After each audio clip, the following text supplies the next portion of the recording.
Bismillahirrahmanirrahim. Bienvenue mes chers amis dans la deuxième partie du cours de la sémiologie vasculaire. La fois passée, on avait vu l'examen artériel ou bien de la pathologie artérielle. Dans cette deuxième partie, il nous reste que l'examen des veines. Donc c'est plus facile et moins compliqué que l'examen vasculaire d'origine artérielle. Donc tous les supports utilisés dans le cours sont toujours disponibles dans la description, mes chers amis. Je vous invite toujours à abonner pour recevoir ces vidéos durant toute l'année et je demande de votre part le maximum de j'aime et de partage afin que ces vidéos-là atteignent le maximum des étudiants le plus tôt possible. Là, dans les 20, on a deux étapes, l'inspection et la palpation. Et ce qui nous intéresse, donc, premièrement, dans l'inspection, c'est ces deux grands titres-là, ce sont les varices et les télangiectasies. Notez bien. Donc, ça, c'est une télangiectasie. Notez-la bien, c'est une question fréquente des examens. Et celle-là, bien sûr, c'est la fameuse, c'est les varices des membres inférieurs. Et en palpation, ce qui nous intéresse, ce sont deux pathologies-là, notez-les bien. C'est la thrombose veineuse superficielle et la thrombose veineuse profonde. Et j'insiste sur le signe de Hoffman qu'on va l'aborder juste dans un moment. Donc faites attention, tout ça, ce sont les points forts. Ce sont des questions fréquentes des examens. C'est ce que vous êtes censé de retenir en examen veineux dans la pathologie vasculaire. Donc, premièrement, c'est quoi la télangiectasie? Notez-la bien. Une télangiectasie, c'est une dilatation permanente de quoi? De petites veines intradermiques. Donc, le diamètre dans la télangiectasie ne dépasse pas 1 mm. Je répète, notez bien, une télangiectasie, c'est cet aspect qui est là. Vous voyez, ce sont les veines superficielles sous-cutanées. Le diamètre là ne dépasse pas le 1 mm. Faites attention. Lorsqu'il existe une dilatation de ces veines intradermiques, normalement à l'état physiologique, ils ne sont pas visibles, mais dans la pathologie, en cas de dilatation, ils vont nous donner l'aspect de la téléangiectasie qui est là. Ce sont les veines, je répète, ont le diamètre qui est inférieur à 1 mm. Donc, devant une téléangiectasie, vous allez noter premièrement à l'inspection l'aspect qui est illustré là dans l'illustration. Donc, premièrement, vous devez noter dans l'inspection les téléangiectasies. Deuxièmement, la fameuse pathologie, ça, ce sont les varices des membres inférieurs, bien sûr. Donc, quelle est la définition des varices? Donc, la différence entre varices et téléangiectasie, c'est que les varices sont des veines superficielles aussi, mais le diamètre là, le calibre, il est dilaté de plus de 3 mm en position debout. Donc, si la dilatation n'excède pas le 1 mm, on va avoir l'aspect de la téléangiectasie.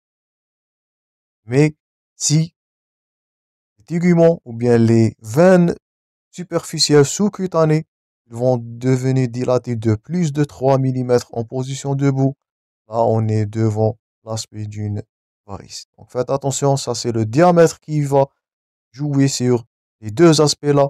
Premièrement, notez bien la téléangiectasie. Vous allez la noter facilement dès votre première inspection. Et bien sûr, les varices des membres inférieurs. Donc ça, ce sont les deux pathologies à reconnaître facilement. Ce sont les plus fréquentes répandues dans une pathologie veineuse, surtout dans les membres inférieurs qui sont déclives. Donc en pathologie à l'inspection, les varices et télangiectasie, mais ce ne sont pas les seules pathologies retrouvées là. Vous pouvez avoir des signes cutanés sous-cutanés aussi. Vous pouvez avoir la dermite ocre. On avait vu ça dans la pathologie artérielle. Une dermite de Stase, elle est appelée aussi l'eczéma variceux. Parfois, l'atrophie blanche de Million. Et aussi, n'oublie pas les œdèmes des membres en cas de thrombose veineuse profonde. Donc, pour mieux comprendre, on illustre. Donc, ça, c'est la dermite ocre. Donc, premièrement, là, c'est l'aspect de la dermite ocre, ou bien c'est de la pigmentation ocre des tuguments, mieux illustré là. Premièrement, la dermite ocre. Deuxièmement, la dermite ou bien la varicelle, plutôt la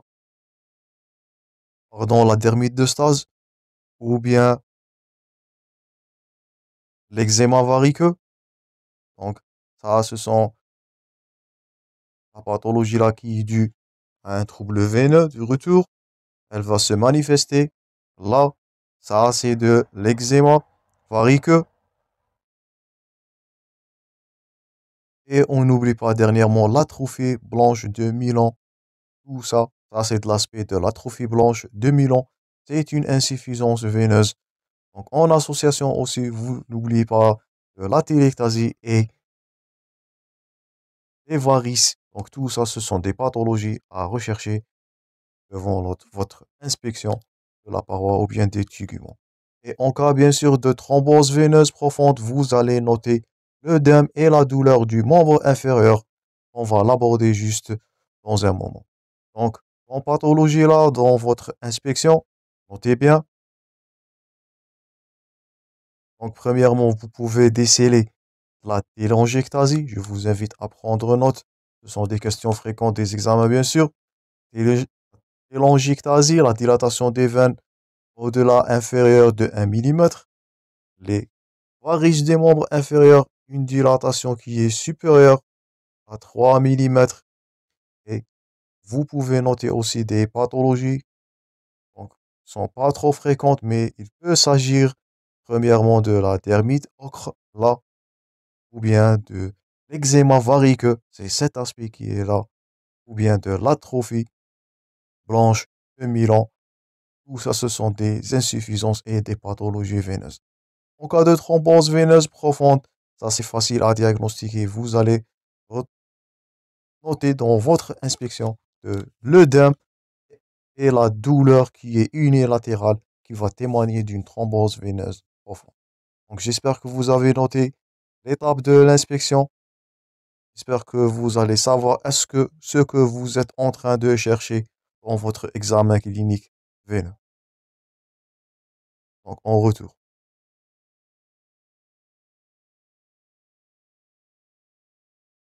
Bien sûr, cet examen, il doit être bilatéral, de façon comparative, en décubitus dorsal plus en position debout. Il est fait en deux positions, décubitus dorsal et en debout. Pourquoi? Pour faire de la comparaison entre les deux positions. Bien sûr, les pathologies là sont déclives, ils vont mieux apparaître en position debout. Donc, dans ces pathologies-là, deux réseaux veineux sont particulièrement importants que vous êtes censé de retenir. Donc, vous devez retenir l'examen veineux des membres inférieurs et l'examen des veines jugulaires, car ce sont les pathologies les plus importantes en cardiovasculaire. Ce sont les pathologies qui vont témoigner d'un problème de retour veineux, bien sûr. On a vu parler de ça dans la première partie de ce cours. Je vous invite à la consulter. On avait dit que le système veineux, son rôle est du retour veineux, le retour du sang vers de l'oreillette droite, bien du cœur droit. Donc, deux territoires, nous sommes intéressés de les étudier. C'est les veines, l'examen veineux, les veines du membre inférieur et l'examen des veines jugulaires sont fréquemment répondus en pathologie dans l'examen cardiaque. Je vous invite à consulter le cours de l'examen cardiaque où on avait déjà abordé les œdèmes des membres inférieurs et aussi la notion du reflux hépatojugulaire. Donc, je vous invite à consulter les cours. Je vous invite à suivre l'enchaînement pour mieux comprendre et mieux simuler. Commençons premièrement par les membres inférieurs. Et on a deux pathologies que vous devez faire la distinction entre. Donc, ça, c'est la valvule qui est incontinente. Ça, c'est la raison des varices, comme on a vu précédemment. Et en palpation, vous allez rechercher soit une thrombose veineuse qui est superficielle ou une thrombose veineuse profonde. Faites attention, vous devez faire la distinction entre ces deux pathologies-là. D'abord, on commence à la palpation. Donc, en membre inférieur, vous allez rechercher des varices. La cause là, c'est une incontinence de ces valves-là, une augmentation de chaleur locale. Ça va témoigner de l'œdème de type inflammatoire. Il est souvent répandu dans les thromboses veineuses, une tension sur le mollet et parfois soit une diminution du ballonnement, dans ce cas dans les varices superficielles ou bien les thromboses superficielles. Et parfois, c'est l'abolition totale du ballonnement du mollet qui est souvent retrouvé dans la thrombose veineuse. Faites attention, thrombose veineuse profonde, c'est là où on va noter l'absence ou bien l'abolition totale du ballonnement du mollet. Donc, le mollet doit être démassé comme on a vu précédemment dans les illustrations. Donc, on illustre encore une fois. Donc là, le membre là qui est démassé, on va noter une abolition totale du ballonnement du mollet, le côté qui est atteint. Donc le mollet là, va devenir rigide et on va noter ça, c'est de l'abolition du ballonnement du mollet là. Donc, regardez bien, ce terme-là, il est souvent répandu dans les thromboses veineuses, surtout profondes. Donc en retour. Donc, et bien sûr, la douleur qui va être provoquée le long du trajet veineux. Donc, je répète, faites attention entre les varices ou bien une thrombose des veines qui sont superficielles. Donc là, c'est la diminution du ballonnement du mollet.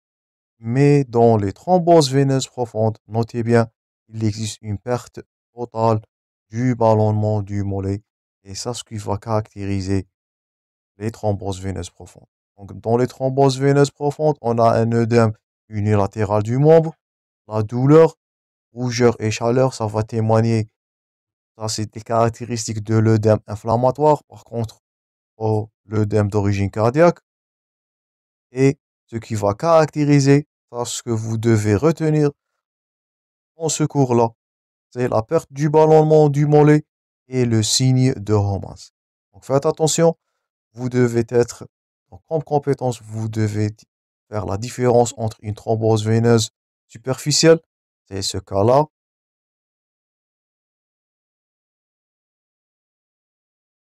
Donc, c'est le cas-là. Donc, ça, c'est une thrombose veineuse superficielle. Et ça, c'est une thrombose veineuse profonde. Donc, vous voyez la différence là. Donc, dans la thrombose veineuse profonde, vous allez noter l'absence totale du ballonnement du mollet. Et qu'est-ce que vous allez retrouver aussi? C'est le signe de Romans. Donc, le signe de Romans, c'est quoi? C'est l'antéflexion, ou bien la flexion dorsale de la plante du pied là. Elle va créer une douleur profonde là. Et ça, ce qu'on appelle le signe de Romans. Donc, signe de Romans, douleur du mollet qui est provoquée par la dorsiflexion. Donc, la flexion dorsale du pied, faites attention.